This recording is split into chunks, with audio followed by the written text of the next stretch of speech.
పగ పగ పగ పగ సాధిస్తా నల్లత్రాచు నాగమ్మ పగవట్టిన ప్రియురాలు. ఏంది పగ పగ అని బాగా చించుకుంటుంది అంటారా? కాదొల్లా, పగ అంటే పాములు పగబడితే అంటారు కదా.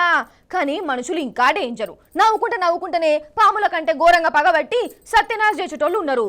గట్లనే ఒక అక్క సోపతి గాని మీద పగ తీర్చుకున్నది. ఎట్లనో చూడాలి మీరు. వామ్మో వామ్మో ఓరి దేవుడు, నేను ఎన్నో రకాల పగలు చూసినా గాని గిట్ల కూడా పగ తీసుకుంటారు అనుకోలే మహాదేవా. అయితే ఇగో ఈ మేడం గారి పేరు రింకు అట. రింకు రింకు హైదరాబాద్లోనే ఉంటది. లాయర్ చదువుతుందట. ఇప్పుడు పోలీస్ జీబ్ ఎక్కుతుంది. ఎందుకో చెప్తా. అయితే ఈమెకో లవర్ ఉండే. ఫస్ట్ లా ఇద్దరు మంచిగానే ఉండేనట గాని వెనక చేరి ఈమెను దూరం పెట్టిండు ఆ పిల్లగాడు. ఈ దిమాగ్ ఖరాబ్ వ్యవహారం అద్దని ఈమెతో విడిపోయిండట. కానీ ఏ మాత్రం ఆ లవర్ మీద కక్ష పెట్టుకున్నది. వాణ్ణి ఎట్లనన్నా చేసి ఆగం పట్టియాలే అని శపథం చేసిందట. ఇక ప్లాన్ గీసింది.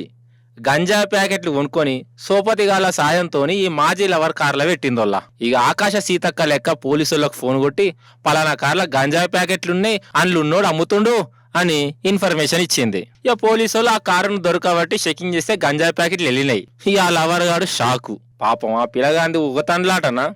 అసలు నేను గుట్కా ప్యాకెటే చూడలేదు మహాప్రభు, నా కార్ల గంజాయి ప్యాకెట్లు ఏంది అని కాళ్ళ ఇలా పడ్డాడు. అసలు ఎట్లా వచ్చినాయో కూడా అర్థం కాలేదు ఆయనకు. ఇక పోలీసు వాళ్ళు జర గట్టిగా కేసు దర్యాప్తు చేస్తే ఈ మేడం గారే అసలైన సినిమా నడిపిందని తేలింది. అది స్టోరీ. ఇక ఇప్పుడు ఈమెను ఆ సోపతి గాలని అరెస్ట్ చేసిర్రు. వామ్మూ, చూసిర్రా జమానా ఎట్లయితుందో.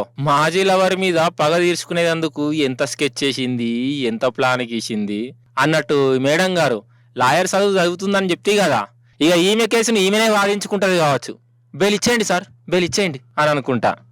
మొత్తానికి ప్రియురాలి పగ అనే కాన్సెప్ట్తోని ఒక 1000 ఎపిసోడ్ల సీరియల్ చేయాలనుకున్నోళ్ళు ఈ మేడం గారి స్టోరీని వాడుకుంటే ట్విస్టుల మీద ట్విస్టులు దొరుకుతాయి అన్నట్టు ఎవరి మీద కూడా కోపాలు తాపాలు కక్షలు పెట్టుకోకుర్రుళ్ళు. కర్మ గాలి. ఎవరన్నా మీ మీద పగ పెట్టుకున్నారే అనుకో, సపోజ్ ఈ మేడం లెక్కనే కార్లనో బండ్లనో 100 గ్రాముల గంజాయి దాచి పెడితే ఇక ఆ కేసు నుంచి బయటపడేందుకు 3 చెరువుల నీళ్లు తాగవలసి వస్తుంది కదా.